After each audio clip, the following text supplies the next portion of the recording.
I would, though, like to bring back onto the screen the air district that I mentioned earlier. And maybe I can get a glass of water here. Because this picture is going to link these next two discussions. And while I know it's getting late now, I want you to know that what we will be discussing is what we hope will be our next great mission as an organization. In fact, it probably already has become that. And it became that, as I mentioned earlier, as we were trying to include regional infrastructure, the goods movement infrastructure, Metrolink infrastructure into Measure M, and trying to also envision how that could do more as a clean air agenda. I was struck by the fact that the South Coast Air Quality Management District, a body that I had worked with several decades ago in my career, not with, but as an advocate before them, I was looking at the boundaries of that district. And I realized that in the air plan, there was a mobile source plan, which was overwhelmingly the emissions, yet most of which were diesel emissions that had to be resolved if we were ever to have clean air. And it also occurred to me then that if we were to ever do that, what an extraordinary thing it would be for fighting climate change, because the way that would only occur is if we were able to roll out zero and near zero emission vehicles in Southern California, and that we were big enough as a region that if we did that, it would move the needle for these technologies and these industries, not just in California, but indeed across the nation, that it could be what I call a tipping point in the battle against climate change. And I began to see these two missions, the infrastructure mission, the goods movement infrastructure mission, which is fundamentally an economic development and a congestion mission, the Metrolink mission, which is an enormous opportunity for reducing emissions and congestion, as one mission together. And you know, I've been running elections most of my adult life, and I'm not afraid to think about elections. And it turns out, I think, that on that district, we have an opportunity, not only because it's big enough to matter, but because it's constrained enough to win. It doesn't include parts of LA County, San Bernardino County that are much more conservative. It's a district we can win in. And so as we have this discussion, we should be thinking about these boundaries and this opportunity. And I'm going to come back to this after we've had some discussion first, and invite to the dais the panelists for our grand bargain discussion, Dr. Clark Parker, Bryn, Lindblad, Don Wilson, George Minter, John Boesel, Antonio Sanchez, Elissa, Konove, and Bart Reed. I haven't seen Bart. Is he here? All right, and then I'm hoping that there's somebody here from UPS. Bruce McRae said he would send. But please come to the dais, and those of you with the placards, the name placards, please, let's bring them up, and so people here in the audience can see them. We're going to have, I think, an important discussion today now about the next great mission for Southern California on my bucket list. So you can see it anywhere, folks.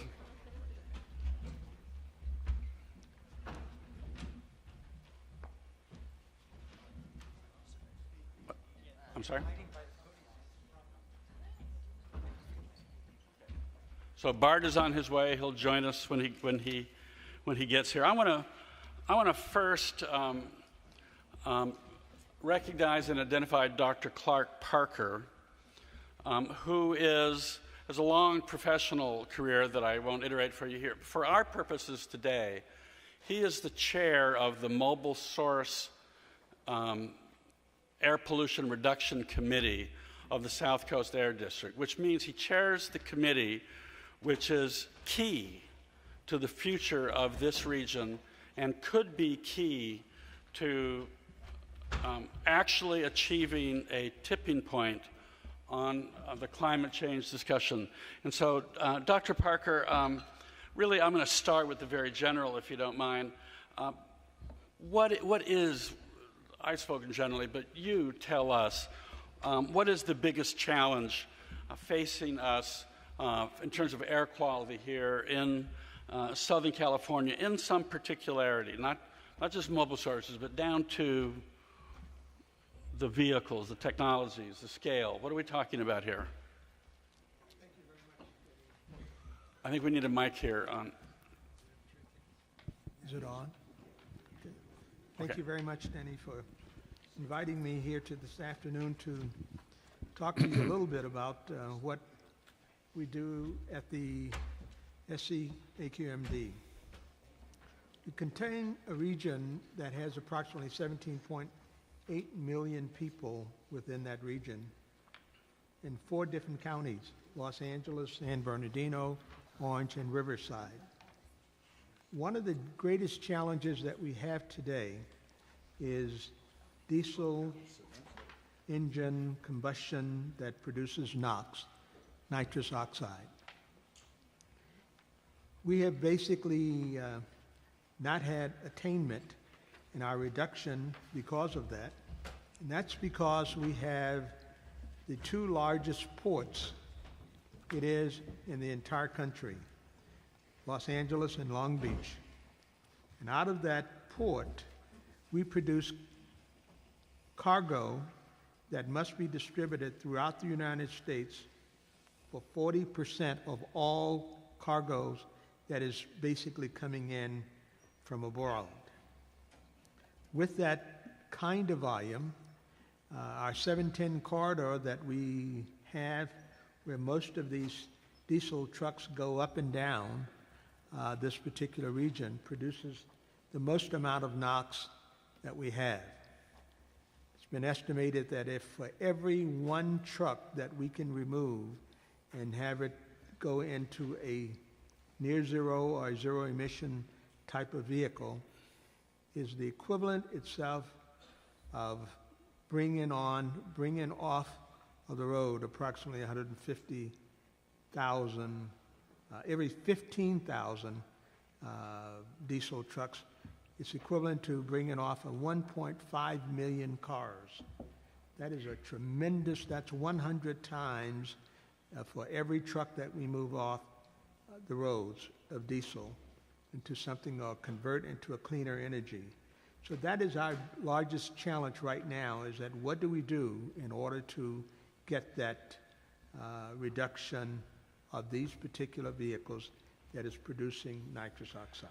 So as I understand it, looking at what they taught me 25 years ago when I started at the Coalition for Clean Air, well, maybe it was longer, 30 years ago, that if you look at the emissions inventory, that, and NOx is the biggest problem, that 2 million trucks registered in the region produces more than 10 times the pollution of all the 12 million cars that are in the region. Now, that means we've done such a good job on cars, but not quite so good a job on trucks. Is that a fair estimation? That is a fair estimation. It's right now, as you stated, we have about 12 million vehicles that is located in this region. And that's 12 million motor vehicles.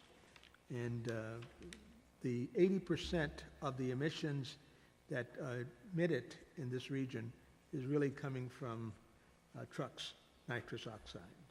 So that's our challenge. Now, as you think about that, folks, you'll begin to see a connection to one of the other topics, which is the goods movement infrastructure that will come up later. So in order to address this, why doesn't the Air District just regulate it? Why don't we just make a rule? Well, one of the problems itself is that we don't have the authority to regulate mobile sources unless they're standing still, and then we call them stationary sources. Well, why don't we ask the Air Resources Board in Sacramento to regulate trucks? Well, they don't have the authority either to regulate mobile sources. That's really a province of the federal government. However, one of the things I want to hasten to add, we do have a tailpipe emission exemption in California that we can do. But once we basically go too far beyond that, the industry began to rebel, and we end up litigating these particular issues for years and years without any progress. So we've done a wonderful job in California. I mean, the whole zero-emission vehicle, electric vehicle, hybrid vehicle, that's all a product of California efforts. Am I right? That is correct. I'm also the chairperson of the California Fuel Cell Partnership for the entire state of California. And we have been looking at various different sources. I just got back from Berlin, Amsterdam, London, and Rotterdam, looking at zero-emission, near-zero emission type of heavy-duty trucks, looking at them for the electrification of these particular vehicles and how we can then do that. We have a demonstration project for 1 mile coming out of the ports on Alameda Expressway to see how that electrification itself would work for those trucks. So if I understand the situation, then while we've done a fantastic job getting electric vehicles and hybrid electric vehicles on the sort of light duty, really getting that going, and I think we all know we're on the cusp of extraordinary market breakthroughs in those technologies. Sounds like you're saying that on the heavy duty side, we may not have penetrated the marketplace, but we've penetrated the technology. That is correct. One of the real big obstacles that we have, trucks generally are very expensive. They are $250,000, $350,000. They're not the people who have them, and they have a long life history of 15, some as many as 20 years. So we've tried to find ways now to incentivize people to get out of those trucks and to go to a more feasible, I should say, more friendly type of vehicle that will not be dependent on fossil fuels, especially that of diesel fuel. And that's been a challenge of trying to get those funds in order to do that. However, we've been successful to some extent, but not enough. So we're close to having the technology for doing all of this. Absolutely. We could roll out zero and zero emission vehicles in Southern California over the next 15, 20 years, and virtually every vehicle. That is our goal, is that within about 20 years from now, that we would have no diesel trucks that is dealing with heavy-duty payloads. Now that, to me, was an oh my God moment. So, Bryn, so what might that mean for climate change, for greenhouse gases? Sure. Well, we heard from Tom Steyer how large of a section of our greenhouse gas emissions come from the transportation sector. He quoted 39%. If you add in our refineries, we're up over 50%. So it's a significant portion of our greenhouse gases. I think I want us to be cognizant if we're shifting our transportation fueling to the electric grid, that we're also taking progress on on upping the renewable portion of our energy production. So right now on the books we've got a 50% renewable target by the year 2030.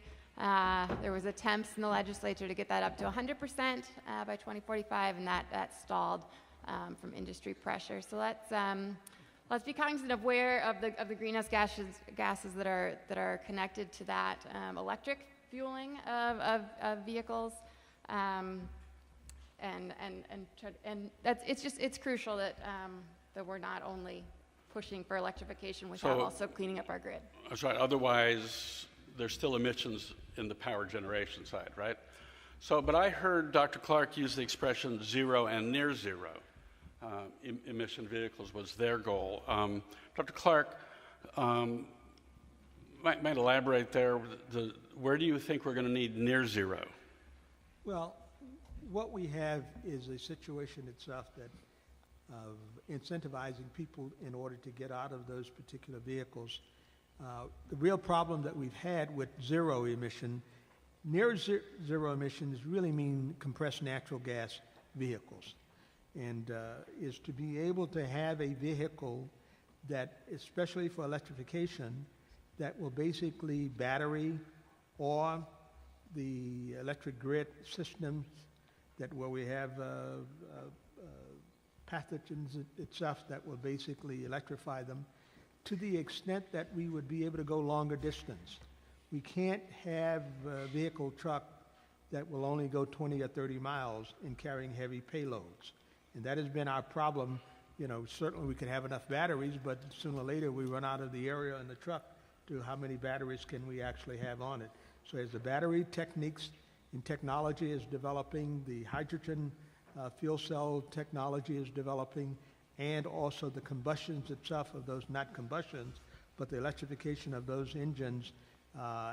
We looked at Volvo when we were in Sweden, and they have just made tremendous strides. Now they can basically carry 40 tons of weight on one heavy load truck, approximately 200 miles without having to recharge or refill with hydrogen or whatever it may be, and that's a tremendous step forward. Okay, so progress, but still big issues with long haul type stuff. And Bryn, so imagining we had a strategy that could really roll these cleaner technologies out over the next 15, 20 years. Am I kidding myself? Is this a big deal for greenhouse gases? It's a big deal. It's our largest source of greenhouse gases, and if we can green the grid while transitioning to electric vehicles on a large scale. Well, and near zero on heavy duty is what Dr. Clark also included. So let's imagine then that Southern California, what are we, the 8th largest economy? Is that somebody said? Sixth. The 6th largest economy. Oh, that's California. All right, Southern California is, what, 12th largest economy in the world? The 12th largest economy in the world just declared itself only going to deploy zero and near zero emission technologies for the next 20 years. Is that a wow in terms of fighting climate change? What do you think? I think that's a wow. I think that's a really big deal. So I want to take a moment now and talk to some of the folks in the other industries. All right, Don Wilson. Hi, Don. Hi. Good to see you. Now, so we heard a lot about the prospect of electric vehicles here. Tell us, now I think we get it about Tesla and so on, but maybe we don't really get it about how close we are to having major manufacturers really commit to EVs. What do you understand? Well, first of all, we're already there. Right now on passenger vehicles, we've already got 13 different manufacturers that have 30 different models currently available right now. And so the market in terms of the manufacturers is there. We have manufacturers who have committed recently to only electric or hybrid vehicles, Volvo for one, and they're making that commitment as early as 2019. So these, and there are others as well. So I think it's certainly on the passenger vehicle side, the issue is not the market and the manufacturers. The issue, a lot of it has to do with the infrastructure. And what we're doing, people are concerned about, have range anxiety, and the manufacturers have worked on that. So now we've got 200, 100, 200, 300-mile ranges, but it's getting that infrastructure, that charging infrastructure, so that people feel comfortable. And that's one of the things that Southern California Edison and other utilities are working on, the installation of the infrastructure, in our case, for long dwell locations throughout our service territory. We've got a pilot, and we're finishing up that pilot, and hopefully we'll be rolling that out across the service territory. So when cap and trade money, I mean, I think Senator DeLeon, who still is, I guess, the President Pro Tem of the Senate, really put forward an aggressive strategy in the in the use of the cap and trade money this last year of the first year of the session. Is that going to help either the rollout of the vehicles or the infrastructure? Yes, that will help, and we're also focusing on socializing those costs across our customer base. So we have programs before the one that I just mentioned is being paid for by our customers, and we have a program more focused on goods movement before the Public Utilities Commission as we speak, that's focused on developing infrastructure for medium and heavy duty.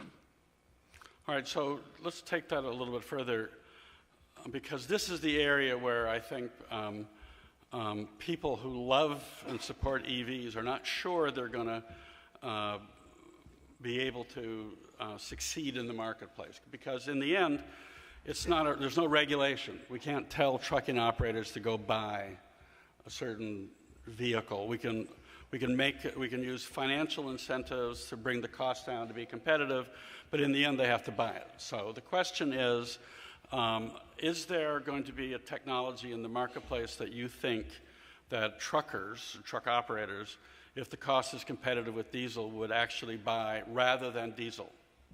I think there are a couple of factors that are driving the technology. First, there exists right now with BYD, and I think Cummins just announced a heavy-duty vehicle that has a range of like 300 miles, which is significant, very significant for heavy duty. So we've got that. But in addition to that, most of the manufacturers are multinational, and we've got countries that are making commitments to banning the use of diesel and gas vehicles. So we've got countries like China and India and France and Norway, all of whom are making these types of commitments, and Germany talking about it. So I think based on the world's concerns about greenhouse gas emissions, there's policy that's driving the interests and the research dollars for this type of investment. So what I'm hearing you now is that things are looking good and they should be improving. Absolutely. And that you're expecting that infrastructure challenges, that Edison and its colleagues are up to it in the future, and that other countries apparently. I mean, I don't know what's happening to other countries. I saw them all voting. I mean, I was director of the Coalition for Clean Air in 1993, and we started a little campaign called Dump Diesel. And everybody kind of chuckled about what a quaint idea that was. Are we there? Are we getting there? We're not there. We're not there yet, but that ultimately is where we're ultimately going to need to go. And we're at the phase now where with pure electric, we cannot do the long-range, heavy-duty cross-country, which is why we need to partner with my colleague here in terms of natural gas and be able to have battery-operated heavy-duty vehicles where particularly in the communities where there's a lot of people and there's an impact to human health, that we utilize electric, and then we can go to renewable natural gas and have hybrid vehicles so that we can basically take care of focusing on clean air as the technology develops over time. Well, that looked a little bit like a baton being passed over to George Mentor from the gas company. George, how do you see are we on the cusp of something big here, and how does the gas company see itself playing a role? Well, I think we are getting to something big, and I think if you look back, we've been doing a lot of big things, both energy utilities as well as vehicle and transportation technology manufacturers. I think at the end of the day, we've got to look at the emissions, and we've got to look at the technology that delivers the lowest emissions profile, because the problems that we're trying to solve are all about emissions. Climate change, it's about GHGs. The one we're concerned about in transportation is CO2. And air quality, which we started out talking about, is really about NOx and particulate matter. And different approaches can give you different outcomes. And also where the problem lies is really important. So for example, we talked about 40% of our GHGs coming from the transportation sector, the single largest sector. That's true. But what is that? 70%, over 70%, is light-duty passenger vehicles. So if you're really looking at climate change and driving CO2 down, you really do need to electrify. You need to go to zero emissions on the light-duty sector. That means that the heavy-duty sector isn't the big contributor to climate change. Now let's look at air quality. 90% of all of the NOx emissions come from the transportation sector, and the single largest group that comprises that heavy-duty sector is trucks. It's the single biggest problem, and it's also driven by the economic engine of the region, which are the ports. So we've already heard that today. And today, there's a technology that can reduce NOx emissions by 90% in the trucking sector. And it's being manufactured, and it's being deployed, and it's being purchased by transit agencies, by public fleets. We need to encourage that. And so, for example, the Clean Air Action Plan that the port has proposed fails to take us down that pathway. It looks at an idealized future vision in 2035 of an all-electric port, but it doesn't implement steps today that can clean the air with technology that we can deploy today that will clean the air and bring emissions down by 90%. We said we have a long way to go with diesel and dumping diesel, but in the transit sector, we've done a great job. We're pretty much diesel-free in the transit sector here in Southern California. Most of the transit agencies have moved from diesel to natural gas. And now those transit agencies have moved to renewable natural gas. In fact, 90% of the gas... Wait. Renewable natural gas? Yes, Explain. renewable natural gas. And how is that different from fossil fuel natural gas? So, 30 years ago, electricity was primarily fossil. There was some nuclear, there was some hydro, but it's primarily fossil. And we said, you know what, we don't want to use fossil resources in our electric supply. And so we developed wind and we developed solar. Well, the same's true with gas supply. We just haven't focused on it. There's a lot of renewable sources for gas supply.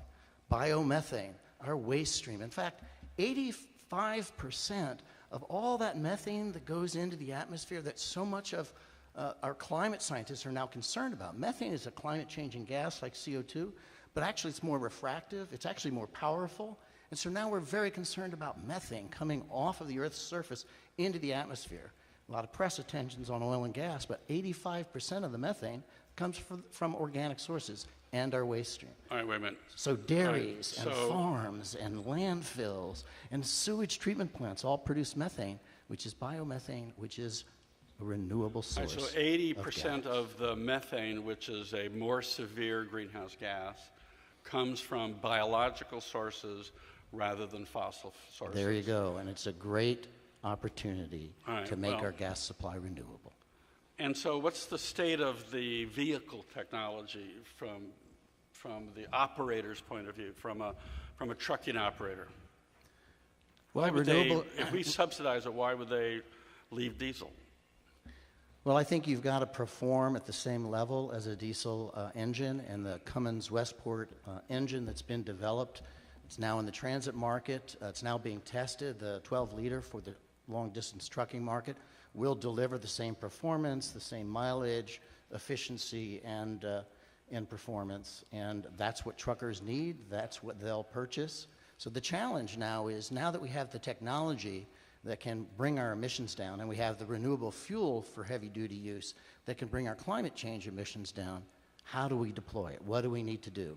And the bottom line is we're going to need incentive funding to incent truckers to purchase that engine and move in that direction. So that sounds like common ground between you and the electric side. Both of you need, at the moment, some strategy for funding that makes these vehicles cost competitive with diesel so that their clean air agenda can be the tipping point in their decision making, so long as they don't have some performance penalty that's too slow or can't climb hills or whatever, right?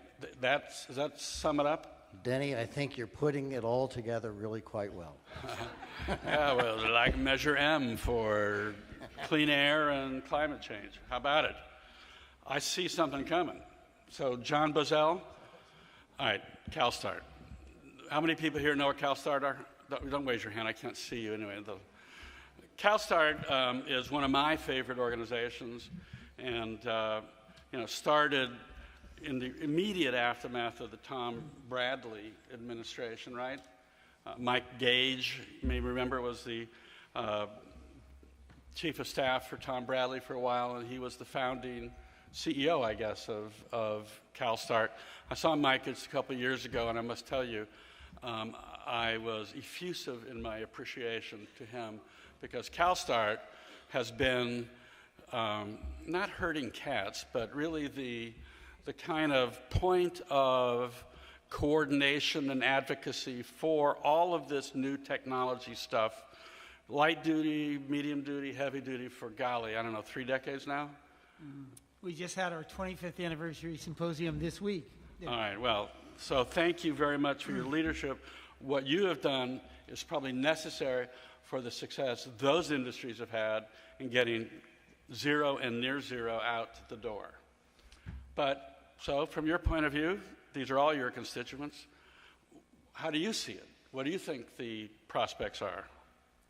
So just a little more background. We're a nonprofit organization, and our goal is to build the clean transportation technologies industry as fast as we can, so that we can both meet the climate challenge and improve air quality, and demonstrate that we can really create jobs and grow companies, so that there's not a trade-off between public health and economic development and opportunity. And it was fantastic celebrating our 25th anniversary symposium this week, because we could point to, we're still at the beginning phases, but 25,000 direct jobs that we can point to in California. And these are manufacturing jobs, mostly in the state. And some of these companies, like BYD, came from China to manufacture in California. They could have gone to South Carolina, Texas, Florida. They chose LA County. Proterra, a Silicon Valley startup company in manufacturing electric buses, is set up its new manufacturing plant in Orange County. Tesla is the largest manufacturer in California. No manufacturer employs more people in California than Tesla Motors. So these are great jobs. They're not all union, but they're really good jobs. So this is a tremendous opportunity. I think we're just at the beginning. And Mary Nichols was our keynote speaker, and she said, great job in the first 25 years. What can you do in the next 25 months? Because we are in a race against time, and we really need to move as fast as we can to both reduce criteria emissions and greenhouse gas emissions. I think there's room for zero emission technology in all these sectors, and in many sectors there's also what we call the near zero opportunity. And right now the near zero opportunity can be met with natural gas engines. And they can be even better on the climate perspective if they run on renewable natural gas, so methane from organic material. So what we need to do is, we've got some good standards in place. The state can actually regulate some of these mobile sources. They could implement stronger rules, but there is a point at which the politics are really tough. Particularly when you get into the trucking market, these are mostly owner-operator trucks. These are folks who are, fair. They're getting by, but they're not making a lot of money. Our standard image of a big truck is a corporation that owns the big trucks. That's not true? There's a very large percentage of the trucks that are operated by owner-operators. So they've got one, maybe they have 2 or 3 trucks. Huh. So this is an issue in the larger scheme of things, about how do you get those folks to move over from a used $10,000 diesel truck to a brand new zero emission or near zero emission truck. So that is one of the fundamental issues here. Now, the really good thing is, Senator De Leon, but I really give Senator Lara a lot of credit for pushing this year a big increase in greenhouse gas reduction funds to low carbon transportation, nearly $1 billion. So right now we've got $188 million in a program we run for California Air Resources Board called the HVIP program. But it's basically incentives for near zero and zero emission trucks and buses and some off-road equipment. So right now there's a great opportunity to move. We need help in moving those vehicles, and the money is there. Now, what I'm excited about, what you're talking about, Denny, is the opportunity to create more funding over the long term, because to do this full transition so that we can get to the Olympics with really clean air. With dump diesel, right, by the Olympics? Maybe. That's where additional resources would be needed, because the state can only do so much, but if there was additional local funding, that would really help with this transition. All right, so I'm going to go back to Dr. Parker for a minute. So you've got a strategy in the air plan for accelerated deployment of zero and near zero emission light, medium, and heavy duty trucks. Have you put a price tag on that? We stated that we need approximately $1 billion a year for the next 5 years. Right now, we were very successful this legislative period. We have approximately $350 to $400 million, depending upon how the decimals work out thus far for this first year. We have programs like Carl Moyer. We have cap and trade funds that is coming off. We have dollars that we have basically applied for the EPA in order to help to come out to incentivize people to dump the old diesel trucks and go to a more. Okay, we need $1 billion a year. By the way, I have to take a moment of personal privilege to indicate to you that I'm not so green in all of these issues. Well, I'm green, but I'm not so green in the other sense.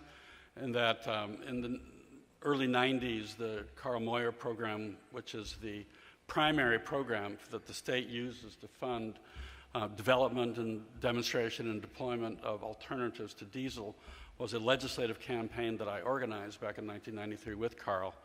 He was the guru, I was the grasshopper, but I was the political guy. And so I know the Carl Moyer program. And I'm very excited about the idea that we're going to ramp that up, because Carl is looking down on us and going right on.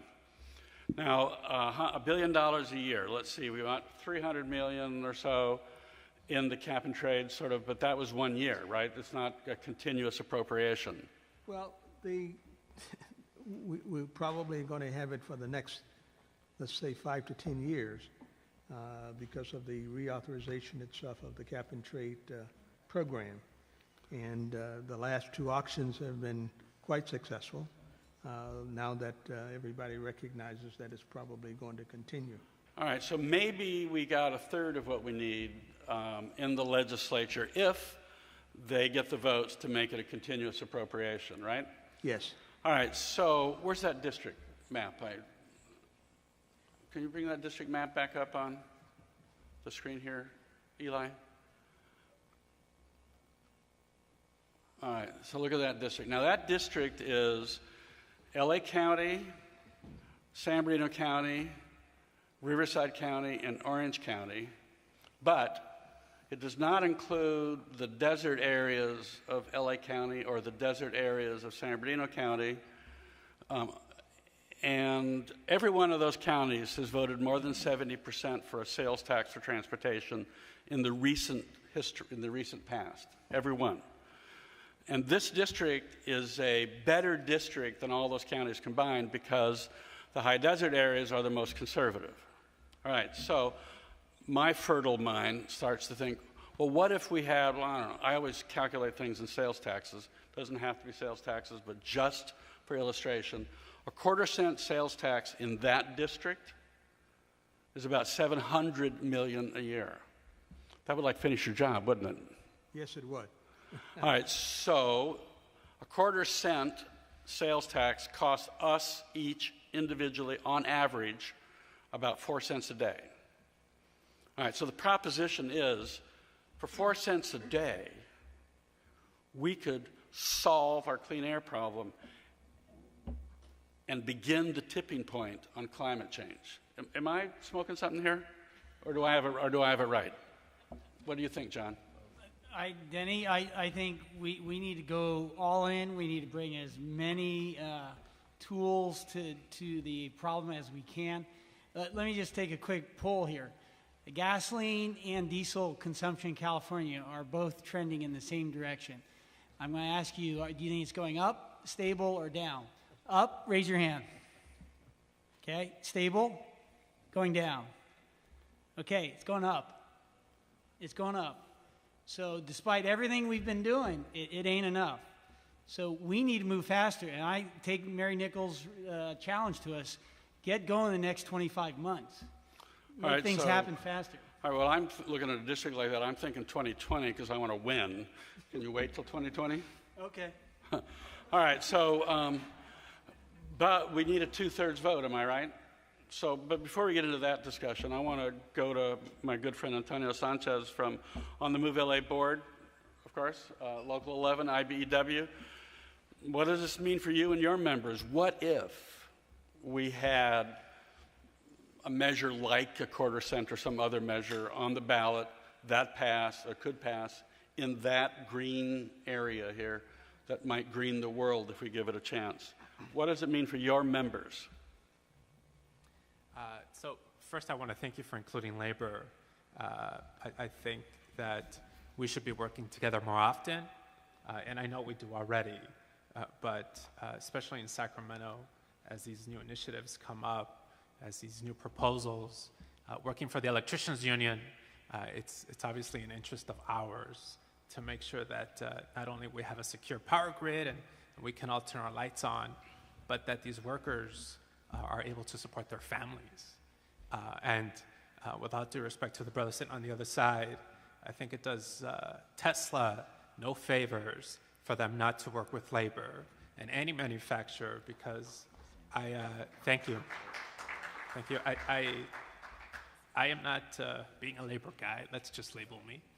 I don't think that every job needs to be union, but as we move forward and ideally, let's say restore or include more manufacturing jobs, I think they do need to be union. I think these workers should be paid a lot more because that's just the way our economy is working. So what does this mean to our work, to our members? We have about 13,000 members in LA County. Nationwide IBEW is about 750,000 members. Wow. So we're a decent-sized union, let's say, and a decent-sized local here in LA County. Work. So as we see these initiatives, and I really love the way that you structured this conversation, because there has been an emphasis on electric vehicles, specifically cars that we drive, right? We have a Bolt in our home, and a couple of years ago, it was harder to find charging stations. My wife is from Fresno, and a couple of years ago, we have our little app that said, hey, we drove the Volt, where's the nearest charging station?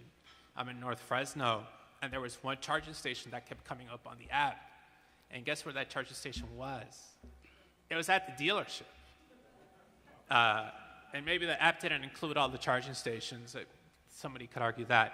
But as we increase the infrastructure, you do have men and women that are installing these, that should be earning a decent wage. So we are securing more work. I think this does help not only the economy, but obviously the environment. And so your colleagues who might be involved with the natural gas infrastructure here, assuming that there's a need for near zero, if you will, especially on the heavy-duty side, and I've heard John Boesel here opine that he thinks that there's got to be, at least at this moment, some attention to both. Who would be building that system?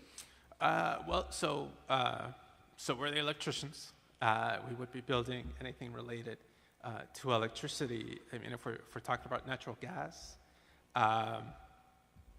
we can include the pipe trades. We can include. I guess it depends on how big the project is. Maybe steel workers. It just depends on what's happening. Ideally, it's organized labor. Okay, so now I want to take a moment here Okay, go ahead. Yes. I just throw in the utility workers union. the I was going to brothers. say, isn't that the utility workers union that? Thank you. Absolutely. Yeah, that build that system? All right, so now that's really the roadway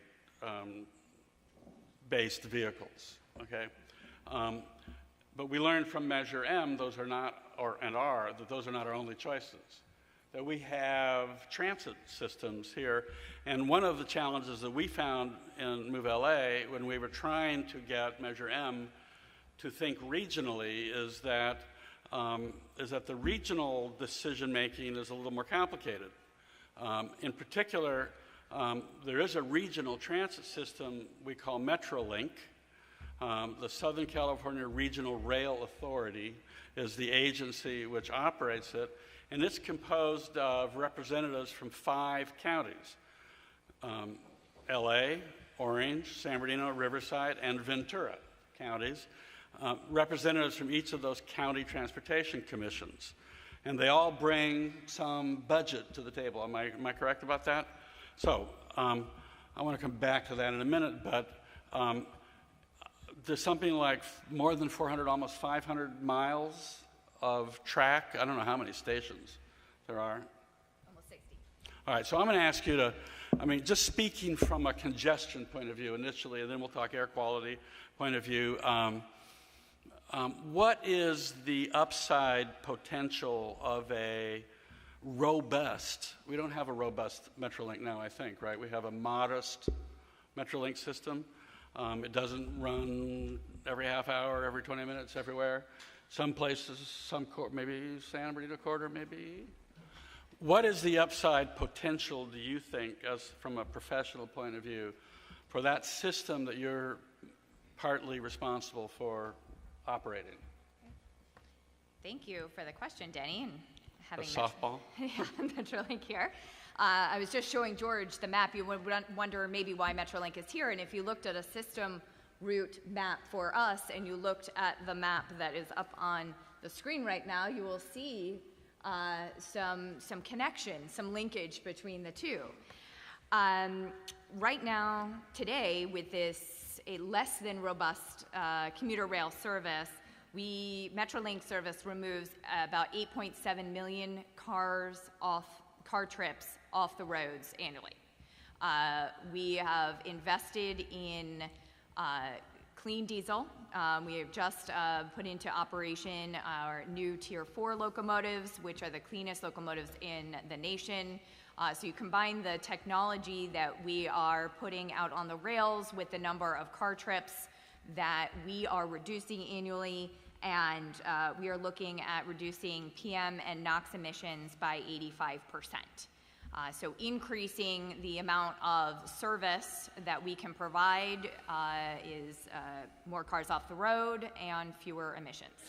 So in terms of your ridership, Metro, which is an urban based, you're spread to the suburban areas as well. So your ridership is not really the same profile. Correct. It's a over 500-mile system.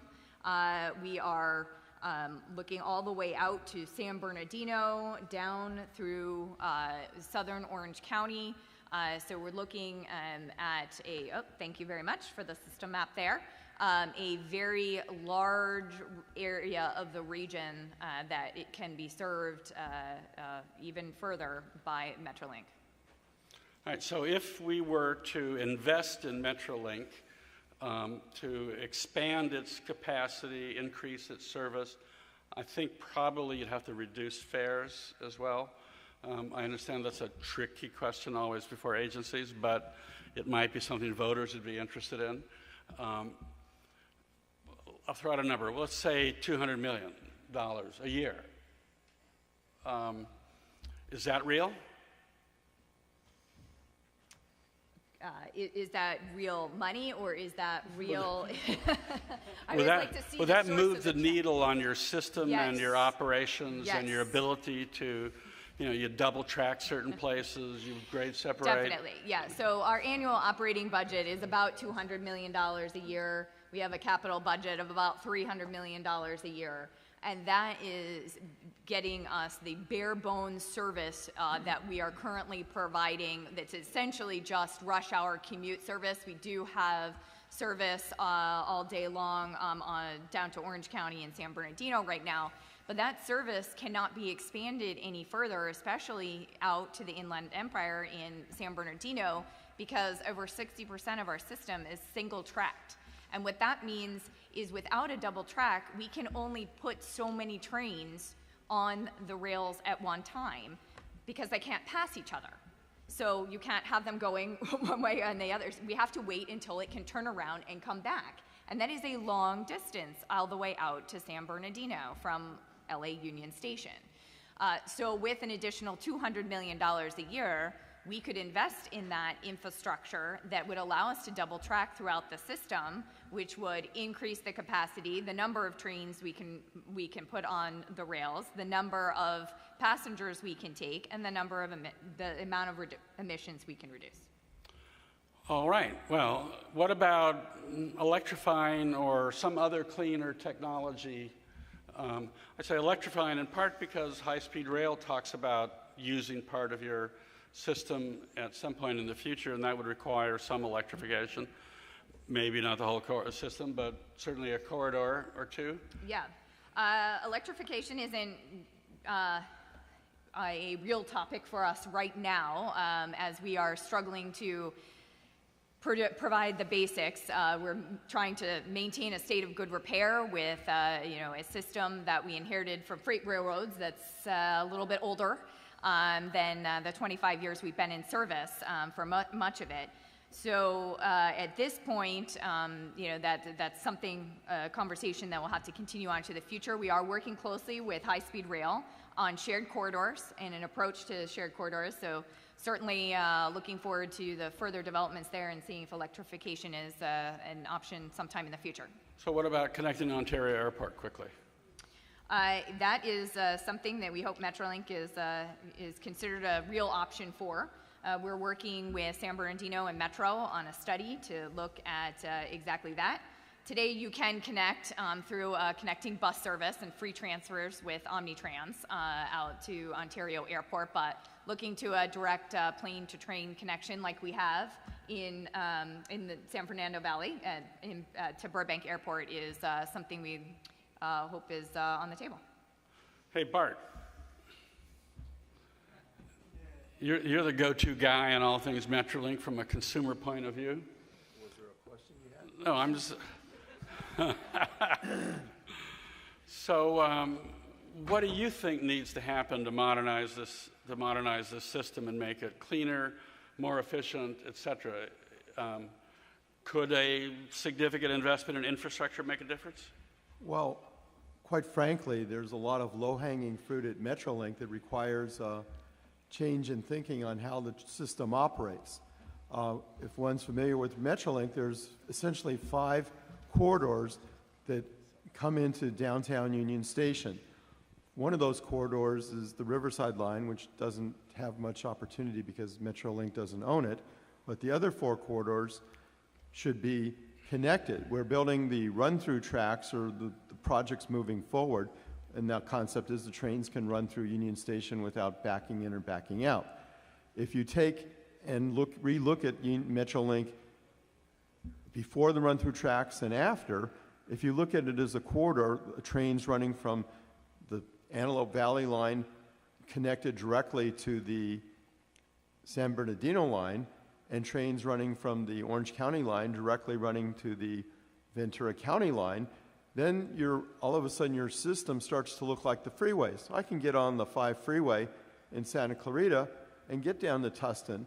However, if Metrolink had a change in the way it operates, the Antelope Valley line I could make a transfer somewhere in either Burbank or in downtown Union Station, and the trains would continue on in a series, essentially a big X. There's operational issues that would have to be resolved, but I think that would probably bring about a 25% increase in Metrolink revenue. As far as going for reducing the income coming in, I don't think that's the right direction. Right now, it's looking at the service and the service gaps. If you start to work on some of the lines like the Ventura County line and bring it into hourly service, especially the Los Angeles County portion.